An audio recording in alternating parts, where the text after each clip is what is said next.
Assalamualaikum warahmatullahi wabarakatuh.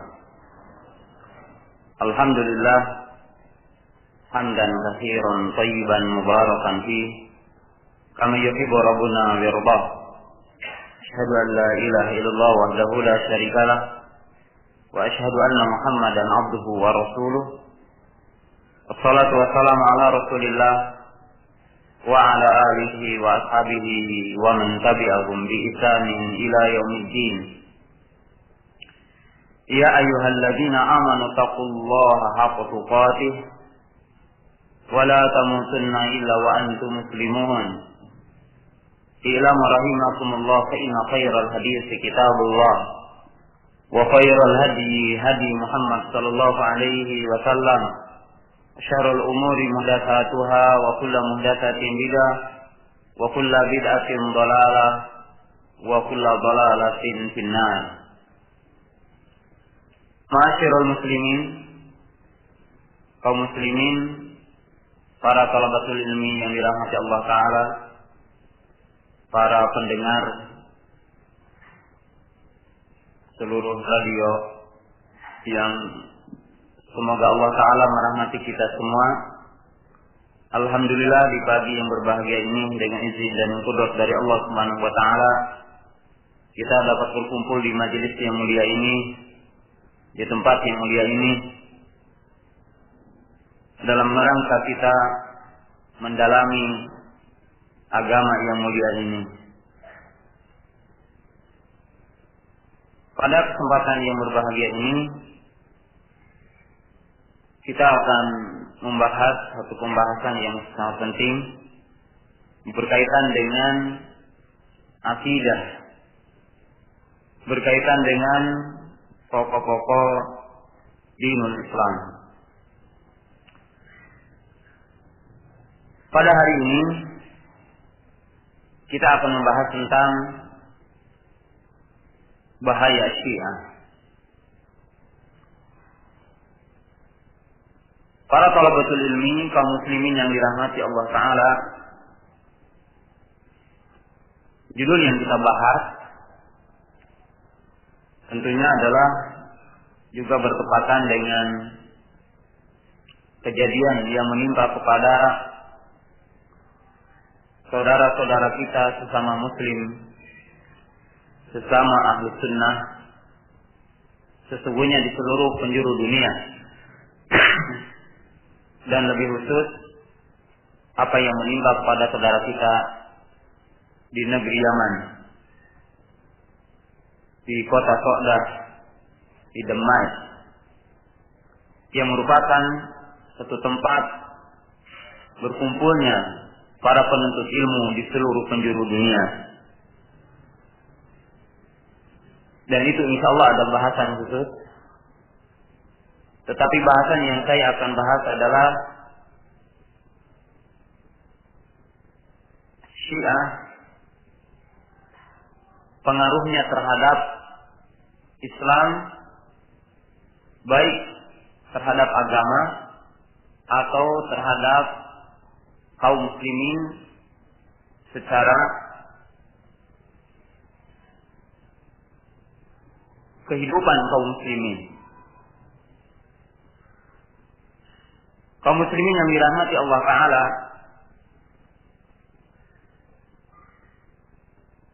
seorang muslim selain ia mengetahui perkara yang hak, perkara yang benar, maka dia juga wajib mengetahui penyimpangan-penyimpangan. Seorang syair berkata, wa bididdihi asy-syai'u yatabayyanu aw wa bididdiha al-asya'u tatabayyanu. Seorang syair mengatakan, dengan menyebutkan kebalikannya, dengan menyebutkan lawannya, sesuatu itu menjadi jelas. Mengetahui penyimpangan adalah termasuk manhaj Al-Quran, manhaj sunnah, dan manhaj para ulama. Allah Ta'ala senantiasa menyebutkan iman dengan kufur, menyebutkan tauhid dengan syirik. Dan Nabi Shallallahu Alaihi Wasallam senantiasa menyebutkan sunnah dengan bid'ah, maksiat dengan taat, hak dengan batil. Hal itu menunjukkan bahwa seorang mukmin harus mengetahui kedua-duanya.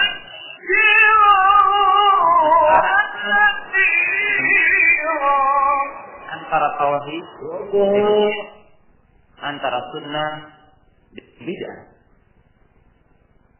Maka lihat di dalam surat yang pertama, itu surat Al-Fatihah, antara Allah Ta'ala mengatakan as-siratul mustaqim, jalan yang lurus, maka setelah itu Allah Ta'ala menyebutkan jalan yang tidak lurus, jalan yang dimurkainya, jalan yang tidak diridhoinya. Setelah Allah Ta'ala menyebutkan Islam, sunnah, jalan yang diridhoinya. Demikian juga kita lihat di dalam surat Al-Baqarah.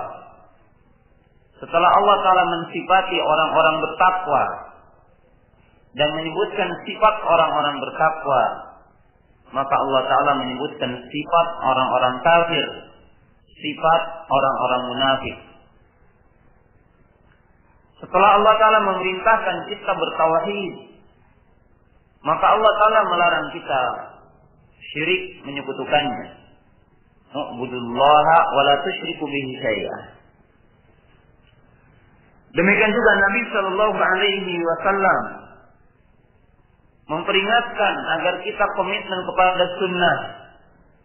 Lalu beliau Nabi Shallallahu Alaihi Wasallam memperingatkan kita agar tidak terjerumus kepada bid'ah. Maka Nabi Shallallahu Alaihi Wasallam bersabda, "Alaikum bisunnati wa sunnatil khulafai ar-rasyidin al-mahdiyyin." Lalu Nabi Shallallahu Alaihi Wasallam mengatakan, "Wa iyyakum wa muhdatsatil umur." Setelah Nabi Shallallahu Alaihi Wasallam memperingatkan kita agar berpegang teguh kepada sunnah, lalu Nabi Shallallahu Alaihi Wasallam melarang kita untuk melakukan bid'ah. Dan lihat kepada ungkapan para sahabat Abdullah bin Mas'ud, Abdullah bin Umar, dan mereka para sahabat berkata, "Ittabi'u wa la tabtadi'u faqad kufitum." Mereka mengatakan, ikutilah dan janganlah engkau membuat perkara yang baru. Jadi senantiasa ketika para ulama menyebutkan kebenaran, maka mereka juga menyebutkan kesesatan. Maka demikian juga kita mengungkap tentang hakikat Syiah, dan terutama Syiah Rafidhah, atau juga dikenal dengan Syiah Ja'fariyah, atau juga dikenal dengan Syiah 12 Imam. Maka tujuan utamanya agar seorang muslim bisa menjaga kemurnian keimanannya, keislamannya, dan menjaga kemurnian berpegang teguh di atas sunnah. Maka dalam kesempatan yang berbahagia ini, walaupun dalam kalimat yang singkat, saya ingin menjelaskan tentang bahaya Syiah akidatan wa jisman, yaitu bahaya Syiah Rafidhah paling utama terhadap akidah kaum muslimin dan terhadap jiwa kaum muslimin.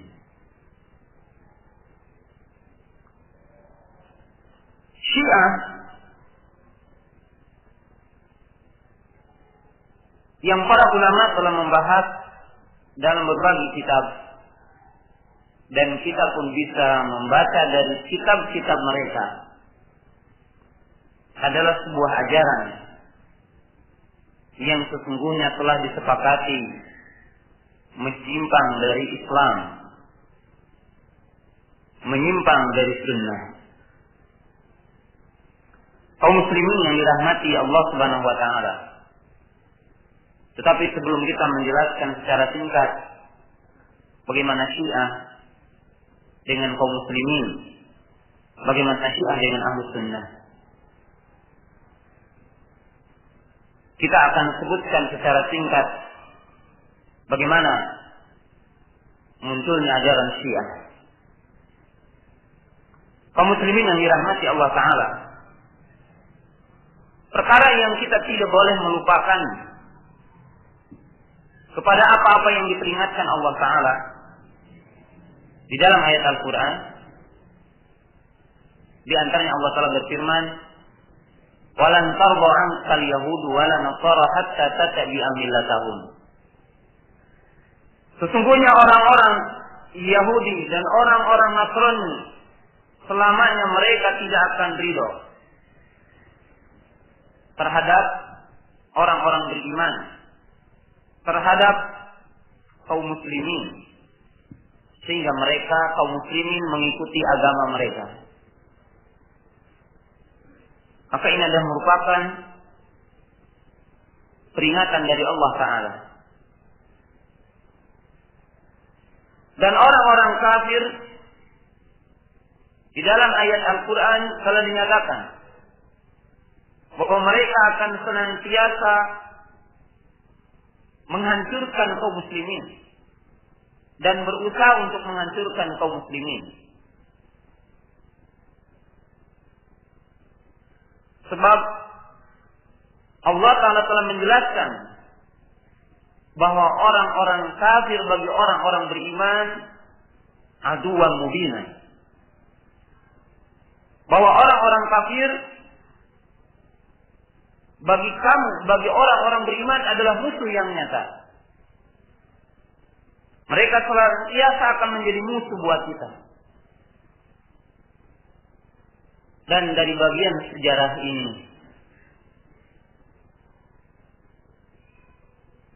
dan dari sebagian kisah ini, bahwa ketika orang-orang Yahudi mereka dilaknat oleh Allah Ta'ala menjadi manusia yang tersiar di muka bumi ini, sebagaimana Allah Ta'ala mengkisahkannya dalam surat yang ke-17 ayat 3 dan setelahnya.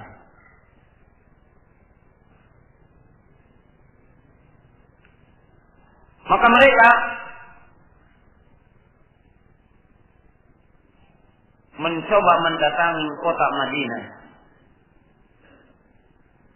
dengan satu harapan bahwa Nabi tetap diutus dari mereka. Karena di dalam Taurat dan Injil telah disebutkan bahwa Allah Ta'ala akan mengutus seorang Nabi di akhir zaman di sebuah kota, di sebuah daerah yang banyak pohon kurmanya. Maka orang-orang Yahudi datang ke Madinah dengan satu harapan, dengan satu cita-cita, bahwa Allah Ta'ala tetap akan mengutus seorang Nabi dari mereka. Sehingga mereka menghabarkan kepada manusia di muka bumi ini, dan memberitakan kepada manusia yang ada di muka bumi ini, termasuk kepada orang-orang kufar Quraisy dan kepada orang Parsi dan Rum, akan datangnya seorang Nabi yang bernama Ahmad, yang bernama Muhammad.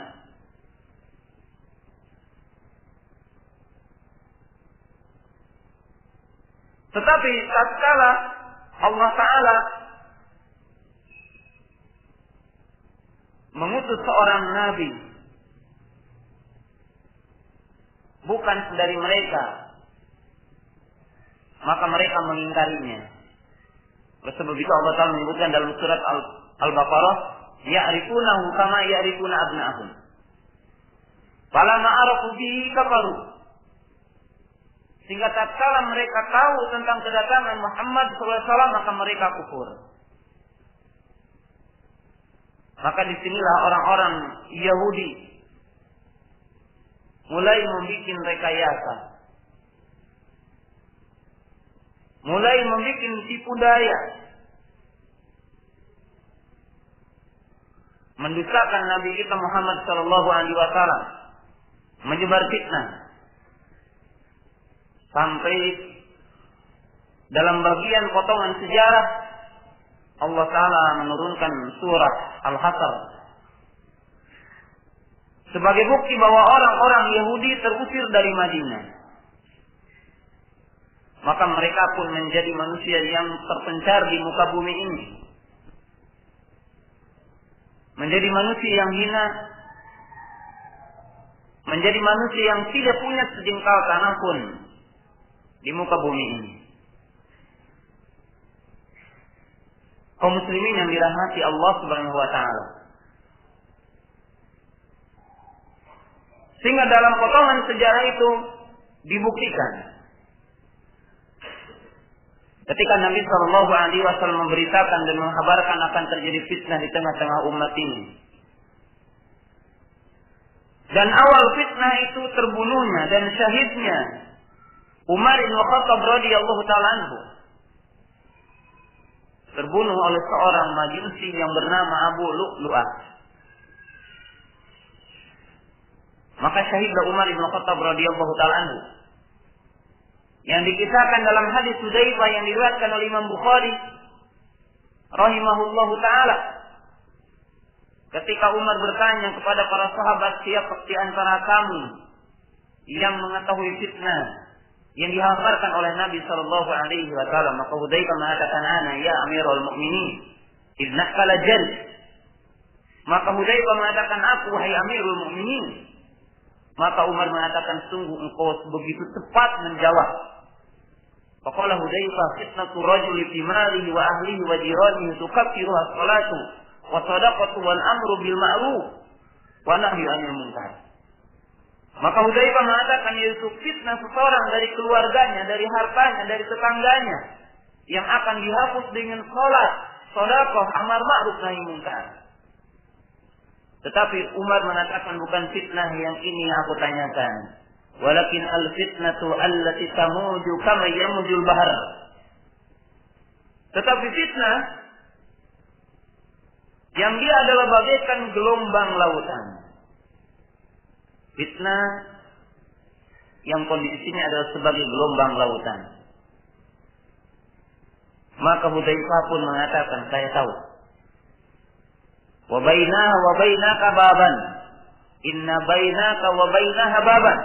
Sesungguhnya di antaramu dengan fitnah ini ada pintu. Faqala Umar, hal tuktahu am tuktaru? Qala tuktar idan tuktahu abrada. Maka Umar bertanya, apakah pintu fitnah ini akan didobrak atau dia dibuka biasa? Maka Hudzaifah mengatakan didobrak. Maka Umar mengatakan, kalau begitu pintu fitnah ini akan terbuka. Maka Hudzaifah mengatakan, saya yakin bahwa Umar tahu bahwa pintu akan terbukanya fitnah adalah wafatnya beliau. Maka kaum muslimin yang dirahmati Allah Ta'ala, dalam bagian sejarah ini, ketika wafatnya, syahidnya Umar bin Khattab, dibunuh oleh seorang Yahudi yang bernama Abu Lu'lu'ah. Maka sejarah menyebutkan bahwa Umar bin Khattab radhiyallahu taala anhu mengisyaratkan kepada 6 orang untuk mengangkat seorang khalifah, termasuk di dalamnya adalah Ali bin Abi Thalib radhiyallahu taala anhu. Maka terpilihlah Utsman radhiyallahu taala anhu sebagai khalifah. Kaum muslimin yang dirahmati Allah Ta'ala, maka Abdullah bin Sabah, seorang Yahudi yang ia melihat pintu fitnah, yang ia melihat terbukanya pintu fitnah. Maka dia mendatangi kota Kufah. Lalu dia berpura-pura menjadi seorang muslim dan menampakkan keislamannya. Maka disinilah seorang yang sejarah membuktikan yang merupakan cikal bakal dari ajaran Syiah adalah dengan sosok seorang Yahudi yang menyembunyikan kekafirannya, berpura-pura Islam. Ialah Abdullah ibn Sabah ibn al-Aswad al-Yamani al-Sun'ani al-Yahud. Di saat terjadinya fitnah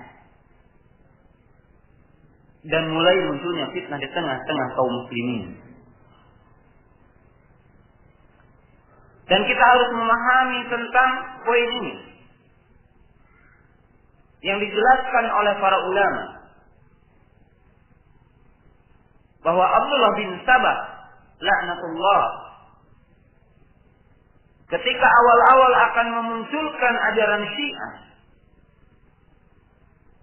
yang merupakan panjangan dari ajaran Yahudi, dia menempuh dengan dua cara. Karena memang dua cara ini merupakan cara yang paling mudah dipakai hatta oleh setiap orang hari ini dalam rangka menggulingkan sebuah kekuasaan.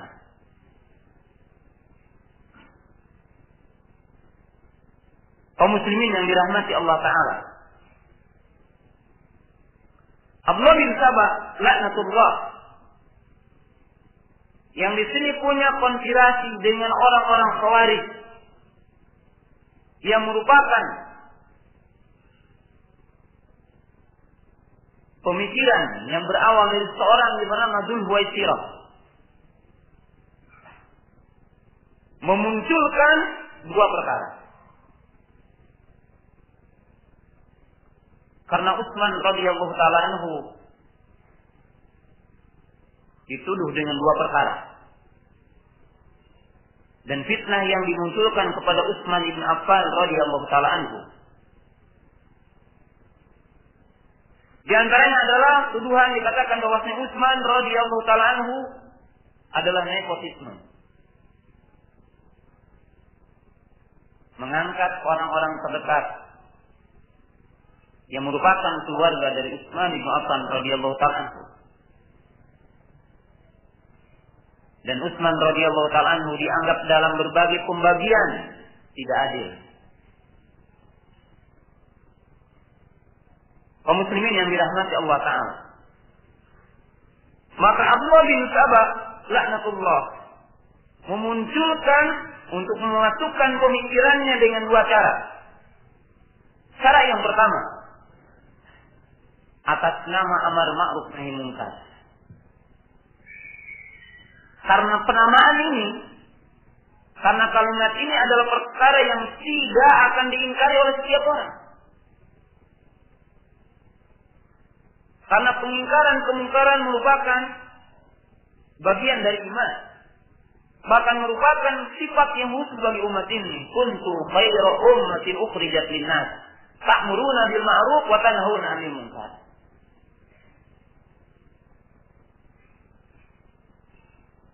Kemudian yang kedua adalah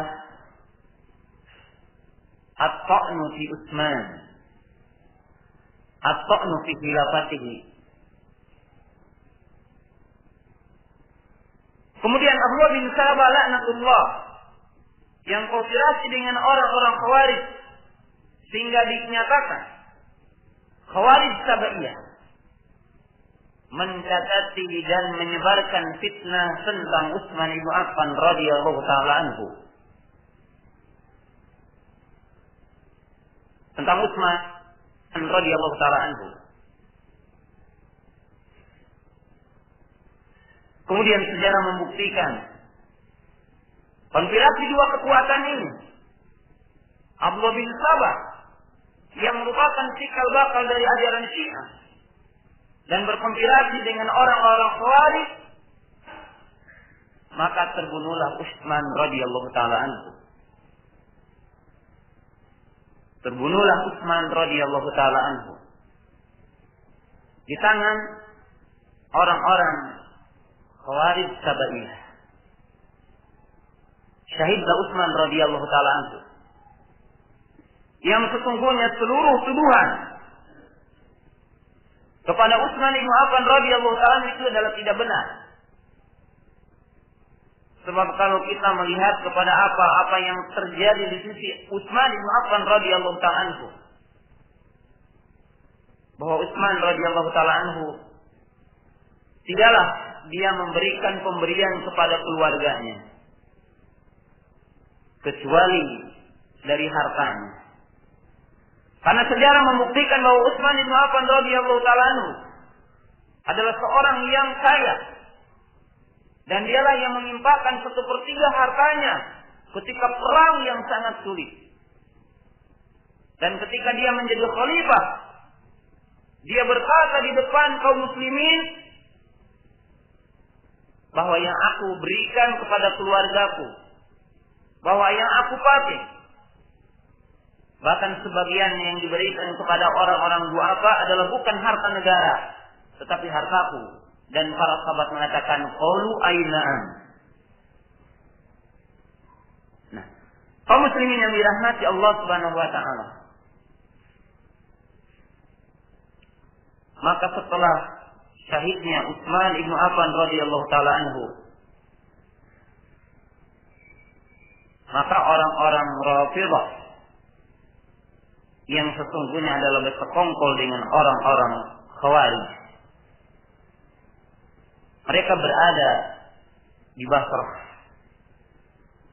dan mereka berada di bawah Ali bin Abi Thalib radhiyallahu taala anhu. Dalam arti yatakatta, mereka bersembunyi. Kaum muslimin yang dirahmati Allah Subhanahu wa taala. Kemudian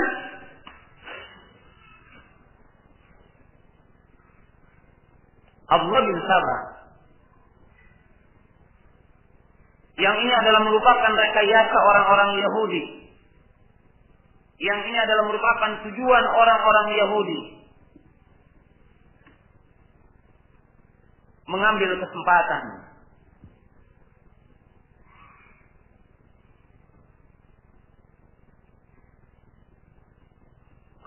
emas. Bagaimana Abdullah bin Sabah laknatullah menyalakan fitnah, menyebarkan fitnah di tengah-tengah kaum muslimin.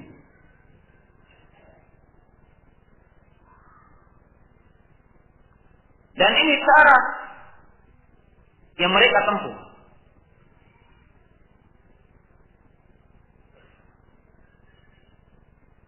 Maka Abdullah bin Sabah laknatullah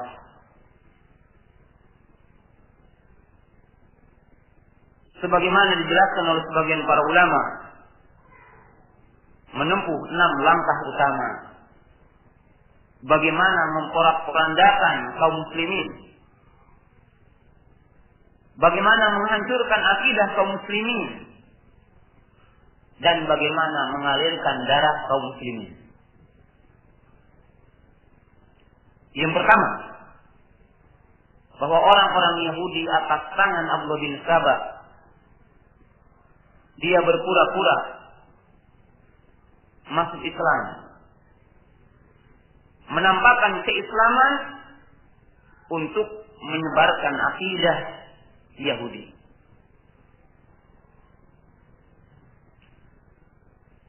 Yang kedua, ketika muncul khalifah yang ketiga yang tadi Utsman bin Affan radhiyallahu taala anhu, maka menyebarkan fitnah bahwa Utsman begini, Maka terbunuhlah Utsman, syahidlah Utsman. Ketika Ali bin Abi Thalib menjadi khalifah, menjadi Amirul Mukminin, maka disinilah Abdullah bin Sabah mulai memunculkan ajaran, di mana ajaran yang pertama yang dimunculkan oleh Abdullah bin Sabah tentang masalah wasiat. Itu yang dimaksud adalah wasiat tentang iman.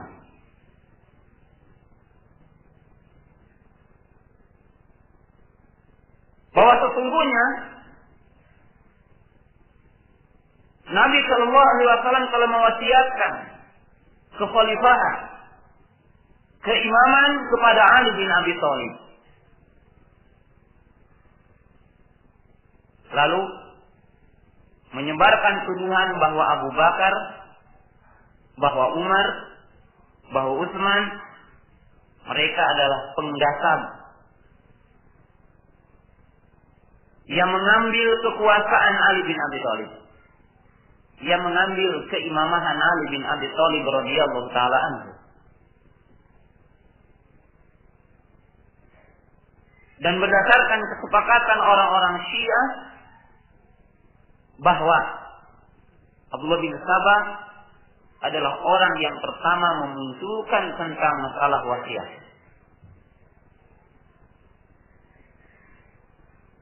Lalu Abdullah bin Sabah laknatullah mengajarkan berbagai ajaran-ajaran yang menyimpang. Mengatakan Ali adalah Tuhan. Mengatakan bahwa malaikat Jibril alaihissalam salah dalam menyampaikan wahyu. Mestinya kepada Ali bin Abi Thalib, ternyata kepada Muhammad sallallahu alaihi wasallam. Maka ini adalah kisah tentang Syiah. Berawal dari seorang yang bernama Abdullah bin Sabah.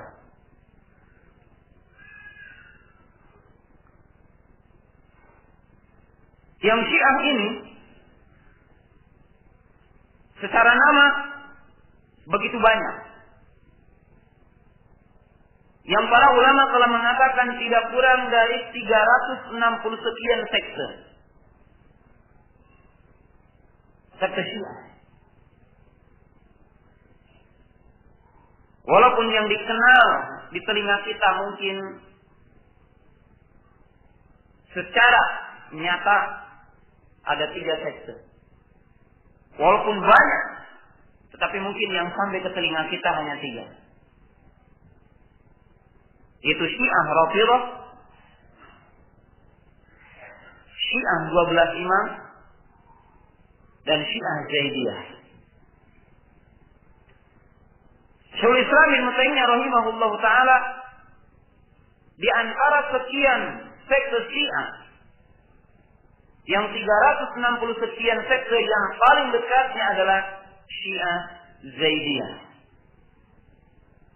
Karena Syiah Zaidiyah dianggap paling dekat kepada Ahlus Sunnah karena mereka awalnya tidak mengkafirkan 3 khalifah, yaitu Abu Bakar, Umar, dan Utsman. Hanya dalam keyakinan mereka bahwa Ali radhiyallahu taala anhu lebih berhak untuk imamah dan khalifah ketimbang khalifah yang 3. Tetapi dalam kenyataannya hari ini Syiah Zaidiyah adalah Rafidhah. Sebagaimana apa yang terjadi di negeri Yaman, di kota Sa'dah Al-Husi, sesungguhnya awalnya mereka adalah Zaidiyun, orang-orang Zaidiyah, tetapi sekarang mereka adalah Rafidhah. Nah, kaum muslimin yang dirahmati Allah Ta'ala, jadi ini adalah merupakan rekayasa, merupakan kepanjang tanganan dari orang-orang Yahudi bagaimana menghancurkan kaum muslimin. Karena menghancurkan kaum muslimin harus dari 2 sisi. Sisi yang pertama dari sisi akidahnya, pemahamannya. Yang kedua tentunya adalah dari sisi fisiknya. Karena orang Yahudi akan melancarkan teror kepada kaum muslimin, baik dalam teror irhab fikri, pemikiran, ataupun irhab jasadi. Teror dalam bentuk fisik. Kaum muslimin yang dirahmati Allah Subhanahu wa taala. Tapi yang menjelaskan secara singkat bagaimana Syiah dengan Ahlu Sunnah. Bagaimana Syiah dengan kaum muslimin. Maka Syiah punya dua rekayasa. Orang-orang Rafidhah punya dua rekayasa. Punya pengaruh buruk kepada kaum muslimin. Pertama dari sisi akidah.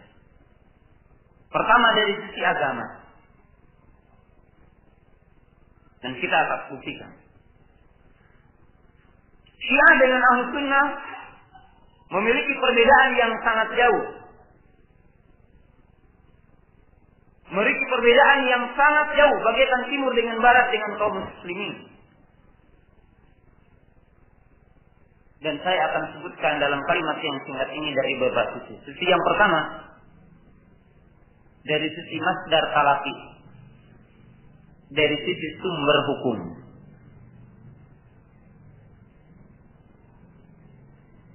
Kita sebutkan dalam 3 pokok. Pokok yang pertama, antara Syiah dengan Ahlu Sunnah dalam Al-Quran.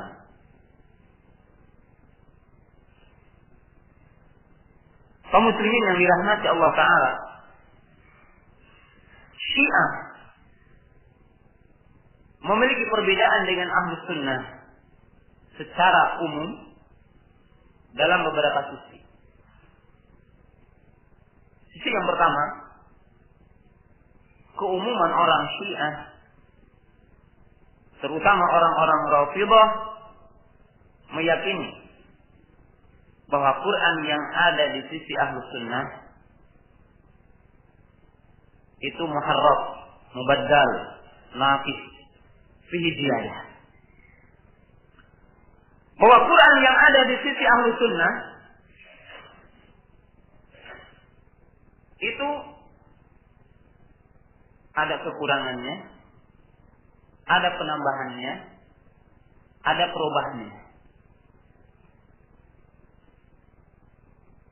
Di antara yang mereka katakan, yang mereka sebutkan, bahwa Quran yang ada di sisi Ahlu Sunnah itu dibuang ayat-ayat wasiat. Bahkan dalam gulat orang-orang Rafidhah, bahwa para nabi, para rasul itu diutus untuk membela Syiah. Bahwa seluruh para nabi, para rasul untuk menyampaikan wasiat kepada Ali. Namun sayang tidak ada seorang nabi pun yang menyampaikan wasiat ini. Bahkan mereka menuduh Nabi Shallallahu Alaihi Wasallam tidak menyampaikan wasiat ini. Hingga dalam ungkapan seorang pembesar Syiah, mereka mengatakan, wahai Rasul, wahai baginda Nabi, seandainya engkau menyampaikan wasiat, seandainya engkau menyampaikan wasiat. Karena mereka menuduh Nabi SAW tidak menyampaikan wasiat.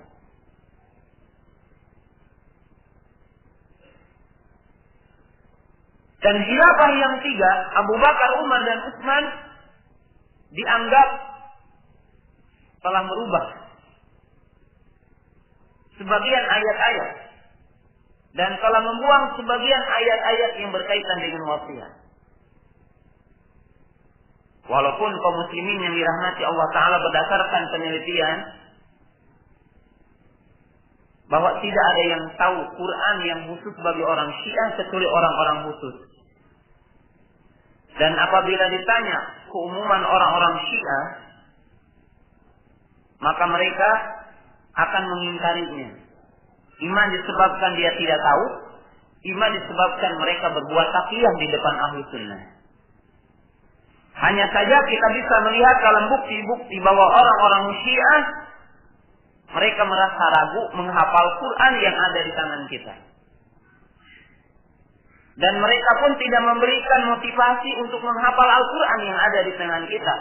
Ini adalah merupakan bukti bahwa orang-orang Syiah ragu dengan Quran yang ada di depan kaum muslimin. Dan ini bisa diungkap dalam ungkapan mereka. Bahwasanya mereka adalah ragu dengan Quran yang ada di tangan kaum muslimin. Maka dari sisi ini adalah berbeda. Kedua, mereka meyakini bahwa Quran bisa dimansuh dengan ungkapan imam yang 12. Quran bisa ditaksih, bisa ditakyid dengan ucapan imam yang 12. Kenapa? Karena mereka meyakini bahwa imam yang 12 mendapatkan wahyu seperti Nabi Shallallahu Alaihi Wasallam. Maka ucapannya, maka perkataannya bisa memansuh Al-Quran.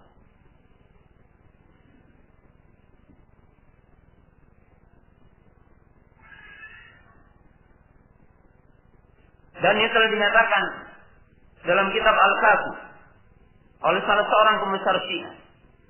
Anna haditha kulli wahidi minal immati zahirina qawla Allah azza wa jalla.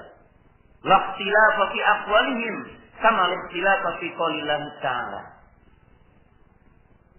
Di mana pembesar orang Syiah mengatakan setiap ucapan dari salah seorang imam yang 12 itu adalah seperti ucapan apa artinya merupakan firman Allah Ta'ala yang ia adalah akan bisa memansuh menjadi pentaksis, memutus, dan dia adalah sebagai pentaksis. Dan ini berbeda dengan keyakinan Ahlussunnah, al-yawma akmaltu lakum dinakum wa atmamtu alaikum ni'mati wa raditu lakumul Islam dinan. Jadi ini sangat berbeda. Kedua, bahwa orang-orang Syiah meyakini bahwa Al-Quran turun untuk mereka, turun untuk membela mereka, dan turun untuk membantah musuh mereka. Maka dengan itu, datanglah penafsiran-penafsiran yang sangat rancu. Apabila ayat-ayat berupa pujian, maka mereka alamatkan kepada Ali. Apabila ayat-ayat berupa celaan, maka itu adalah kepada selain Ali, tetapi kepada para sahabat. Seperti orang-orang Syiah menafsirkan ayat dalam surat yang pertama, ihdinas siratal mustaqim, qaulu Ali, ghairul maghdub Umar, wala dhalin Abu Bakar. Innallaha ya'murukum an tadbuhu baqarah, qalu al-baqarah ya Aisyah. Yu'minuna bil jibti wa tagut, al-jibtu Abu Bakar wa tagut Umar. Setiap ayat yang di situ ada celaan, maka mereka menafsirkannya sebagai celaan kepada selain Ali. Dan setiap ayat yang di dalamnya pujian, maka mereka alamatkan kepada Ahlul Bait yang mereka katakan Ali bin Abi Thalib. Sebagaimana itu tertulis dalam kitab-kitab mereka, dalam penafsiran-penafsiran mereka. Seperti ayat mengatakan marajal bahraini yaltaqiyan, al-bahraini al-Hasan wal Husain.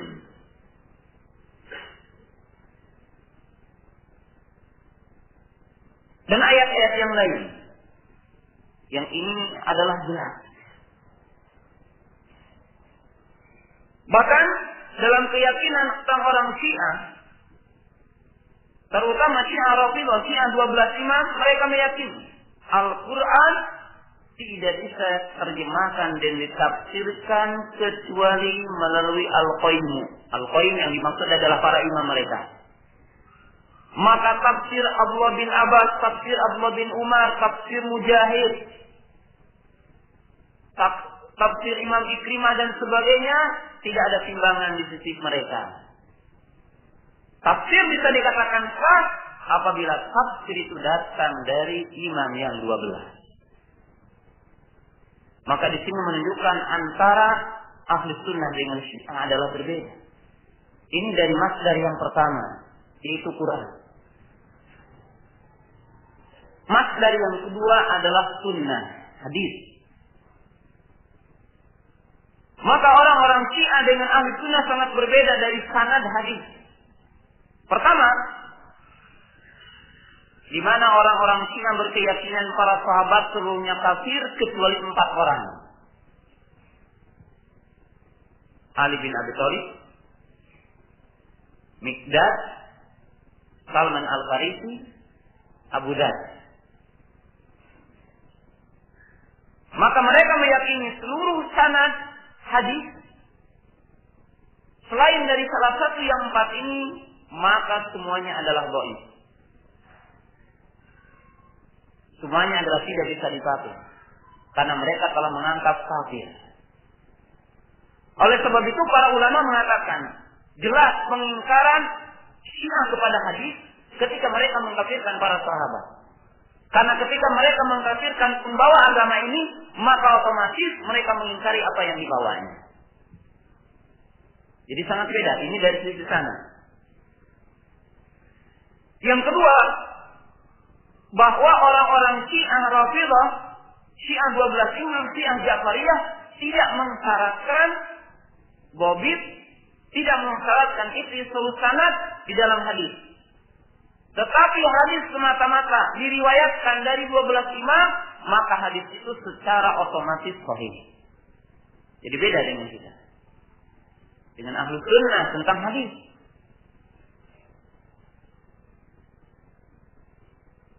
Jadi sangat beda tentang rijal hadis. Kaum muslimin yang dirahmati Allah Subhanahu wa taala. Dan sumber hadisnya pun berbeda antara kita dengan ahlu sunnah. Ketiga, ijma. Dari sisi ijma pun berbeda. Karena ahli sunnah menetapkan ijma sahabat. Ijma para ulama. Ijma para sahabat, ijma para tabi'in. Tetapi mereka tidak menetapkan ijma ini. Mereka mengatakan ijma hanya ada dalam imam yang 12. Nah sekarang kaum muslimin yang dirahmati Allah Ta'ala, apakah mungkin kita akan menyamakan antara Syiah dengan Ahlus Sunnah dari sisi sumber hukumnya? Maka oleh sebab itu, para ulama dari waktu ke waktu, keumuman mereka, ketika mereka diajak untuk berdebat, bermunafasah dengan orang Syiah, maka mereka menolaknya. Al-Imam Asy-Syankiti rahimahullahu ta'ala berkali-kali diajak untuk berdebat dengan orang Syiah. Syekhuna Muqbil Ibn Hadi Al-Wadi'i rahimahullahu ta'ala diajak, tetapi senantiasa menolak. Kenapa? Karena bagaikan timur dengan barat, sumbernya tidak sama, usulnya tidak sama, karena akan menjadikan bahasa kita jaka sembung bawa golok, tidak nyambung. Karena usulnya berbeda, karena sumbernya adalah berbeda.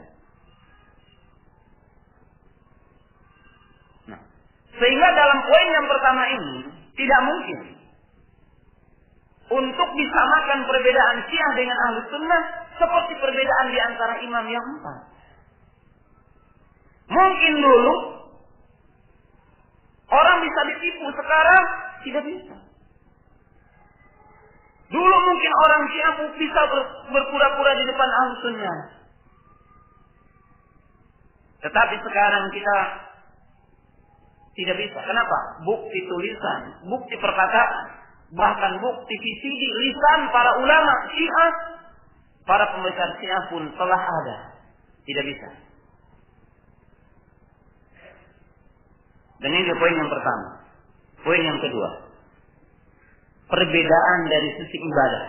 Karena kalimatnya singkat mungkin hari ini. Perbedaan dari sisi ibadah. Kenapa saya membedakan? Di antara Ahlus Sunnah ada perbedaan, tapi sifatnya adalah ijtihadiyah. Tetapi ada perbedaan dengan orang Syiah dari sisi ibadah yang signifikan, yang sangat jelas dan jauh. Pertama adalah azan. Mungkin antum belum mendengar, tapi saya mendengar dengan dua telinga saya selama 4 tahun. Jadi kalau ada orang Syiah yang mengingkari perbedaan azan, dia imam tidak tahu Syiah atau berpura-pura penipu. Sebab saya dengan telinga saya. Dan saya lewat ke masjid-masjid orang Syiah. Mereka azan berbeda di antaranya dalam azan subuh. Ahli sunnah mengatakan as-salatu khairu minan naum. Dan mengatakan hayya 'alas shalah hayya 'alal falah, maka mereka merubahnya dengan hayya ila khairil amal. Hayya ila khairil amal. Hayya ila khairil amal. Apakah di antara imam yang 4 ada yang berbeda adanya? Tidak ada. Apakah di antara ahlu sunnah ada yang berbeda adanya? Tidak ada. Tapi orang Syiah berbeda. Mereka juga menambah dalam kalimat asyhadu an la ilaha illallah, mereka menambah dengan asyhadu anna aliyan waliyullah. Adanya beda. Asyhadu anna aliyan waliyullah. Kalau antum tidak mendengar, saya mendengar. Beda. Dari sisi azan. Jelas. Karena penambahan ini tidak pernah terjadi dalam kutub ahli sunnah. Dalam kitab ahli sunnah, dalam lisan ahli sunnah, adanya hanya dalam orang-orang Syiah.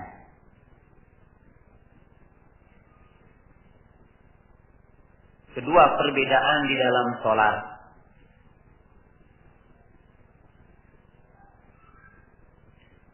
Sholat orang Syiah bermacam-macam.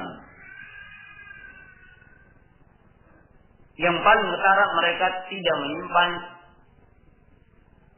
tangan di atas dada. Tidak begini. Mereka melakukannya adalah irsal begini. Sepanjang sholat.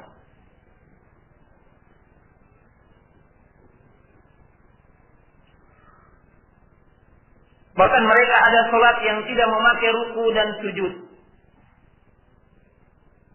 Dan berbagai kaifiah sholat yang berbeda dengan ahlu sunnah.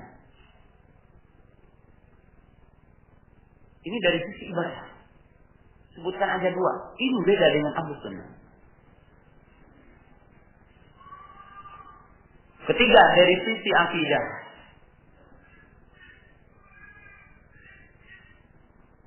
Orang Syiah menambah satu usul di dalam rukun Islam yang dinamakan al-imanu bi imamati Ali. Beriman kepada imamah Ali. Famalam yu'min bi imamati Ali wa bi wasiyati ar-rasul ala Ali fahuwa kafirun riddatun an dinil Islam. Di mana orang Syiah sepakat, orang-orang kafirah sepakat, barang siapa yang tidak beriman kepada keimamahan Ali, yang dimaksud ya kita juga beriman. Ali sebagai khalifah yang keempat, tapi yang dimaksud bahwa Allah Ta'ala, Rasulullah Sallallahu Alaihi Wasallam telah mewasiatkan keimamahan kepada Ali, dan beliau yang paling berhak, dan 3 imam berikutnya adalah merupakan penggasa. Yang tidak mengimani ini, maka menurut mereka adalah kafir. Ini sangat beda dari sisi akidah. Yang kedua, sekedar contoh-contoh saja antara Syiah dengan Ahlu Sunnah adalah apa yang dinamakan dengan aqidatul badar. Ini memiliki 2 makna. Yang pertama, bahwa Allah Ta'ala disifati dengan sifat lupa.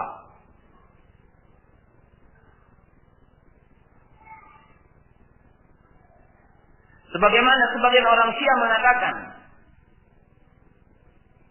bahwa Homer itu telah diharamkan dalam kitab-kitab berikutnya. Sampai suatu ketika Allah Ta'ala dalam ucapan mereka diharamkan setelah turunnya ayat An-Nisa ayat 43. Maka mereka menetapkan sifat bada kepada Allah. Bahkan umat Islam kaum muslimin sepakat bahwa ilmu Allah adalah ilmu yang sempurna. Allahu alimun bima kana wa bima sayakun. Allah Ta'ala tahu apa yang terjadi, apa yang akan terjadi. Dan Allah Ta'ala apa tahu segala sesuatu yang terjadi sebelum sesuatu itu terjadi. Allah Ta'ala mengetahuinya. Tapi orang-orang Syiah menisbatkan sifat bada kepada Allah. Apa yang dikatakan di dalam akidah mereka yang dinamakan dengan akidah Raja'ah. Ini adalah seperti orang-orang Hindu ataupun Buddha. Akidah Raja'ah yang dalam keyakinan mereka bahwa yang mati bisa muncul lagi ke bumi. Bisa hidup kembali. Yang dinisbatkan para nabi, para rasul dan imam yang 12. Yang ahlu sunnah kaum muslimin mengingkarinya. Kemudian kaum muslimin yang dirahmati Allah Ta'ala dari sisi akidah. Mereka meyakini perkara-perkara yang sangat aneh. Di antaranya, yang wajib kita pahami, yang wajib kita ketahui adalah tentang keyakinan tanah Karbala. Mereka meyakini bahwa tanah Karbala itu adalah lebih afdal ketimbang Mekah Mukarramah dan Madinah Munawwarah. Bahkan orang-orang Syiah memiliki keyakinan, memiliki satu keyakinan bahwa berziarah ke kuburan Husain itu lebih afdal ketimbang ke Mekah Mukarramah, ke Baitullah. Dikatakan dalam sebagian ungkapan mereka, anna ziyarata qabril Husain fa'jilu 20 hajjatan wa afdalu min 20 umratan. Bahwa ziarah satu kali ke kuburan Husain lebih afdal ketimbang 20 kali haji. Dan lebih afdal ketimbang 20 kali umrah.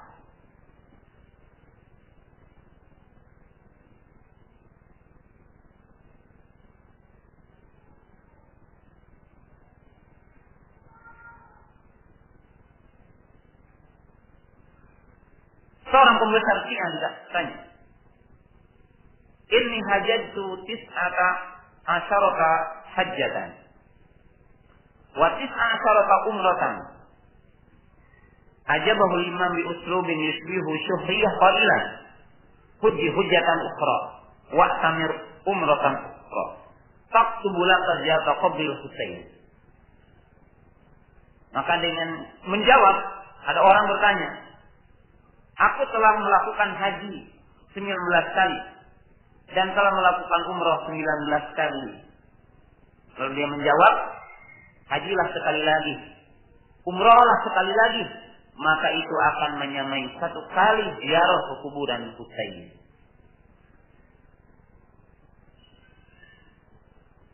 Bahkan mereka mengatakan wukuf di kuburan Husain tanggal 9 itu lebih afdal ketimbang wukuf di Arafah. Oleh sebab itu wukuf di Arafah yang dilakukan oleh orang-orang Syiah hari ini itu adalah hanyalah taqiyah. Karena mereka meyakini bahwa lebih afdal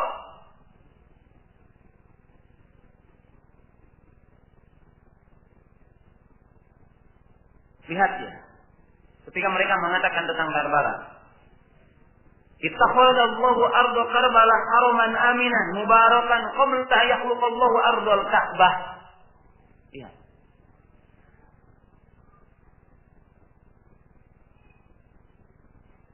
Satu perkataan yang dinisbatkan kepada Ali bin Husain Bahwasanya mereka mengatakan Allah Ta'ala telah mengambil dan telah menjadikan tanah Karbala sebagai tanah haram, tanah yang penuh dengan berkah sebelum Allah Ta'ala menciptakan Ka'bah.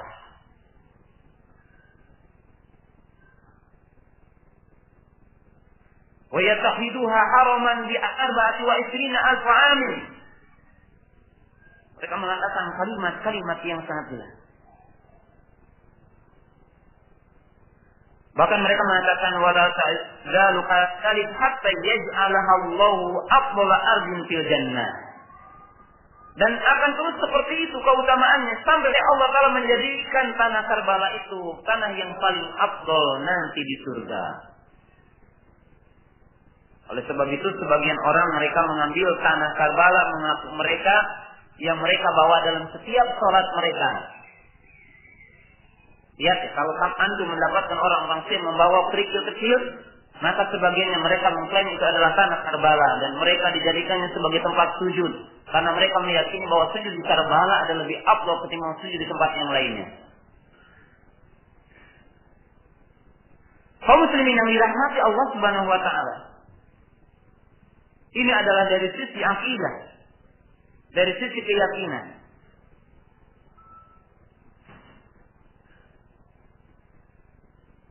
Dan hanya untuk menyempurnakan pembahasan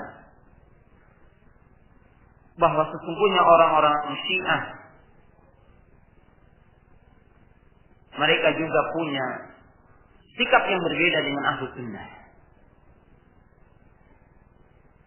Dan hal ini hanyalah untuk menjaga diri kita dan mempersiapkan diri kaum muslimin. Apa? I'tiqadu Syiah fi hilli dima'i wa amwali Ahlus Sunnah.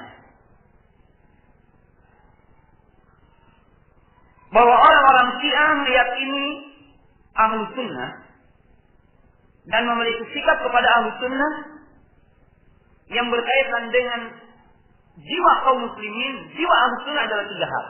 Pertama, mereka menghalalkan darah Ahlus Sunnah. Kedua, mereka menghalalkan harta kaum muslimin. Ketiga, mereka meyakini bahwa jasad Ahlus Sunnah adalah najis.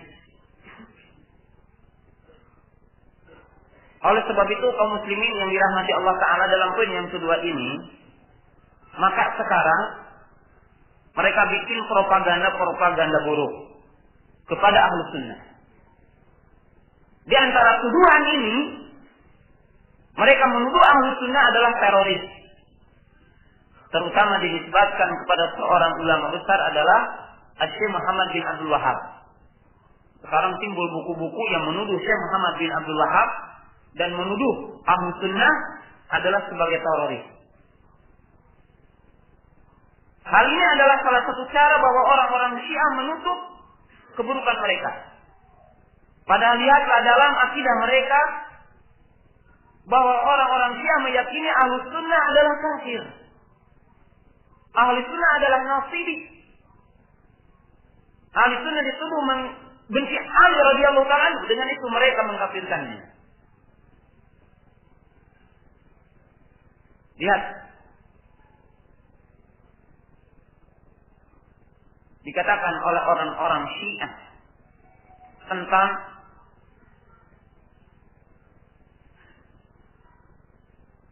Ahlus Sunnah.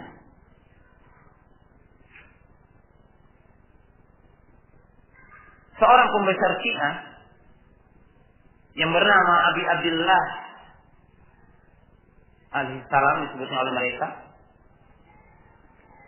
Seseorang bernama Daud ibnu Farqad pernah bertanya kepadanya, "Ma taqulu fi qatlin nasibi ay sunni?" Qala halalamud dam. Walakinni attaqi alayka in qadarta an taqluba alayhi khati'an aw tubghahu fi ma'in likay la yasbu bihi alayka fa'al. Seorang pembesar Syiah ditanya, "Apa pendapatmu tentang membunuh seorang nasibi atau sunni?" Maka ia mengatakan halal darahnya. Tetapi aku, artinya sedikit memberikan wasiat kepadamu, Kalau mampu ketika membunuh bersembunyi. Atau setelah membunuh ditenggelamkan agar tidak ada yang tahu. Maka ini dibuktikan dalam sepanjang sejarah. Lihat dalam kitab Khianatus Syiah.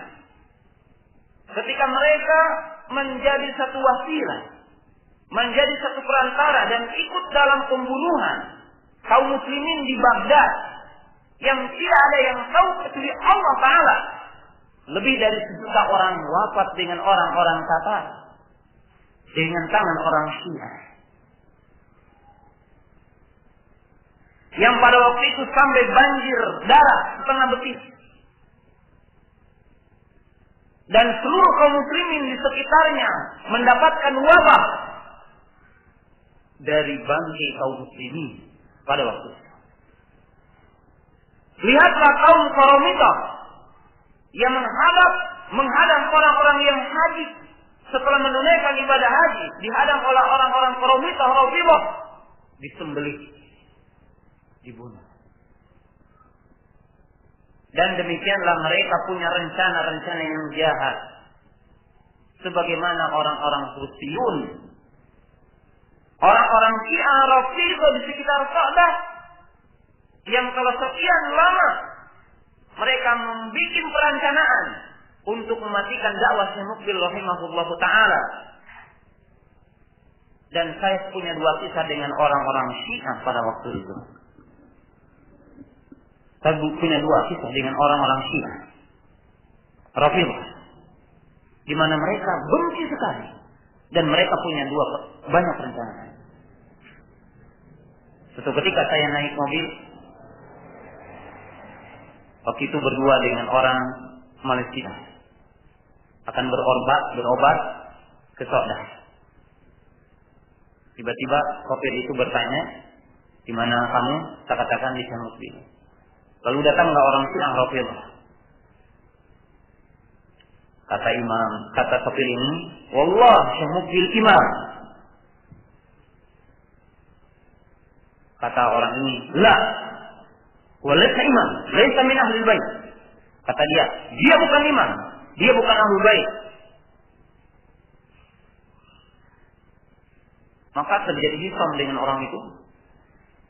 Dan supir itu tetap mengatakan, "Wah imam, dia imam." Padahal dia orang awam, merokok dia, tapi dia memuji Syekh Mukbil. Dia imam.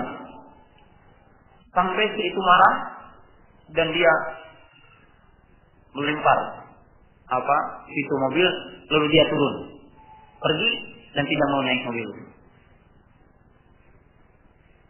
Itu ketika saya pergi Soddah berobat, lalu ada seseorang Rafidhah bertanya sama saya, "Anta Indonesia? Aina anta?" "Ana ila Syekh Mukbil." Lalu orang itu mengatakan, "Syekh Mukbil habis," kata orang itu. Saya dengan spontan juga mengatakan, "Anta habis. Kamu adalah habis." Setelah saya ngomong itu saya juga takut. Tapi saya spontan mengatakan, "Anta habis." Nah, kaum muslimin yang dirahmati Allah Ta'ala, dan mereka sudah punya perencanaan. Nah, ketika mereka melihat negara Yaman dalam kondisi kritis, dalam kondisi seperti ini, dan Presiden Yaman seolah-olah memberikan kekuasaan di tangan kaum muslimin di sana, maka mereka mengambil kesempatan untuk mengambil kaum muslimin ahlu sunnah di Yaman. Dan ini adalah merupakan ciri mereka. Kaum muslimin yang dirahmati Allah Subhanahu wa Ta'ala. Lihat dalam harta. Dia juga mengatakan, kita ditanya tentang harta. Qala khud malu nasi bihaitsu ma wajadtahu wadfa ilaina al-khumus. Orang-orang Syiah Rafidhah juga mengatakan, ambillah harta ahlu sunnah Rafidhi di mana saja kamu mendapatkannya, lalu berikanlah kepada kami 1/5-nya. Jadi dianggap baik harta kaum muslimin. Kemudian mereka menganggap bahwa ahlu sunnah itu adalah najis. Kenapa? karena mereka melarang nikah dengan Sunni. Karena dianggap Ahlussunnah itu adalah najis. Jadi kaum muslimin yang dirahmati Allah Subhanahu wa taala, ini adalah merupakan kenyataan bahwa Ahlussunnah, bahwa kaum muslimin harus hati-hati. Harus senantiasa siap siaga. Karena mereka tidak semata-mata berkaitan dengan berusaha untuk menyimpangkan akidah kaum muslimin. Tidak hanya mereka berusaha untuk menggelincirkan akidah Ahlussunnah, tetapi mereka juga akan mengambil jiwa Ahlussunnah, harta dan kehormatannya. Dan sejarah membuktikan. Walaupun hari ini kaum muslimin yang dirahmati Allah Ta'ala, sebagaimana dalam sebagian nasihat Syekh Ali bin Hasan Al-Halabi hafizahullah Ta'ala, ada zaman Syi'atu Farisin. Memang hari ini Ahlussunnah, kaum muslimin harus berhati-hati. Karena memang hari ini mereka berada di dalam kekuasaan. Bukti-bukti yang berkaitan dengan penindasan kepada Ahlussunnah seakan mati dengan berlalunya waktu. Tidak ada media yang mengungkap tentang keburukan-keburukan ini. Tidak ada media yang memunculkan perkara-perkara ini. Bahkan kaum muslimin yang dirahmati Allah Ta'ala, apa yang menimpa kepada saudara kita di Damas, Ahlussunnah di sana, kaum muslimin di sana, nyaris tidak ada pemberitaan, baik dalam bentuk tulisan, baik dalam bentuk majalah, ataupun media yang lainnya. Karena memang ini adalah sebuah rekayasa. Tetapi kita harus hati-hati hari ini, di mana musuh-musuh Islam membuat opini lain. Dimunculkanlah tuduhan-tuduhan yang buruk kepada Ahlussunnah. Tuduhan-tuduhan yang buruk kepada Salafiyun. Bahkan telah dimunculkan di beberapa televisi hari ini opini-opini di mana mereka setelah mengatakan, setelah memunculkan perbedaan dalam akidah, maka mereka akan melakukan ini dengan ini. Itu adalah semuanya dusta. Bahkan kita tahu, hatta ada penulis seorang kafirah, seorang wanita kafir, menulis tentang sejarah Syekh Muhammad bin Abdul Wahab dan menyampaikan tentang sejarah Syekh Muhammad bin Abdul Wahab. Maka dia mengatakan dalam bagian tulisannya, seandainya orang-orang kafir tahu, Amerika tahu tentang siapa Syekh Muhammad bin Abdul Wahab dan mempelajarinya bukan dari musuh-musuh Syekh Muhammad bin Abdul Wahab, tetapi mempelajari dari tulisan Syekh Muhammad bin Abdul Wahab rahimahullahu ta'ala, maka dengan secara yakin dia akan mengetahui bahwa Syekh Muhammad bin Abdul Wahab adalah orang yang menjaga keadilan, menjaga darah manusia, menjaga darah kaum muslimin. Dan sebagai akhir dari pembahasan ini, saya menyampaikan kalimat. Suatu ketika saya mendapatkan SMS. SMS-nya pertanyaan begini. Ini Abu Qatadah yang Wahabi? Itu pertanyaannya. Maka saya dengan senang saya katakan, saya Muslim, Sunni, Salafi. Lalu dia jawab lagi, enggak. Syekh Muhammad bin Abdul Wahab adalah Mujassimah, Mukafirah. Syekh Muhammad bin Abdul Wahab adalah Mujassimah. Dia adalah yang gampang mengkafirkan orang. Saya jawab lagi, kalau Syekh Muhammad bin Abdul Wahab adalah Mujassimah karena menetapkan sifat ulu tingginya Allah di atas arah, berarti Rasul sallallahu alaihi wasallam, para sahabat, para tabi'in, Imam Syafi'i, Imam Abu Hanifah, Imam Malik, Imam Ahmad, Mujassimah. Karena seluruh ulama yang 4 menetapkan sifat ulu. Lalu dia jawab lagi, dia mengatakan, enggak, katanya. Kitab Tauhid Syekh Muhammad bin Abdul Wahab mengajarkan mujassimah. Lalu saya tanya lagi, kalau antum teliti dalam kitab Tauhid, tidak ada pembicaraan tentang asma wa sifat secara khusus. Dan tidak ada pembicaraan tentang masalah itu. Tolong antum bacanya dengan benar. Antum sudah baca belum? Katanya di situ. Kata dia belum. Dia belum. Saya katakan tidak ada dalam kitab itu pembahasan secara khusus tentang asma wa sifat dalam arti penetapan sifat ulu dan yang tadi. Tidak ada. Lalu saya SMS, tolong antum bersilaturahmi datang ke Mahadiyah Sunnah Jalan Terusan Pasir sekian. Lalu setelah itu dia mengatakan syukron. Ingat iman yang dirahmati Allah Subhanahu wa taala. Maka ini adalah perang opini. Jadi perang opini. Dan disinilah kita sebagai ahlu sunnah harus berhati-hati. Dan seandainya kita punya waktu, mungkin kita akan menyebutkannya dengan rujukan satu persatu berkaitan dengan bagaimana ungkapan mereka dan hukum besar Syiah tentang ahlu sunnah wal jamaah. Dan sekali lagi saya katakan bahwa apa yang saya sampaikan hanyalah agar ahlu sunnah bersiap-siap untuk menangkal setiap rekayasa dalam bentuk pemikiran ataupun rekayasa dalam bentuk fisik, bahwa ahlussunnah selamanya harus siap siaga. Kata Syekh Ali hafizahullah taala, jangan kalian tunggu bagianmu. Maksudnya tahu nggak? Jangan kita itu menunggu bagian yang menimpa kepada saudara kita menimpa kepada kita. Fastaiqidu, maka bangunlah, bersiap siagalah, bersiaplah. Pemahaman kita, akidah kita dimantapkan, pemahaman kita dimantapkan, dan kita tidak boleh, artinya terlena. Senantiasa kita harus berhati-hati. Allah Taala alam.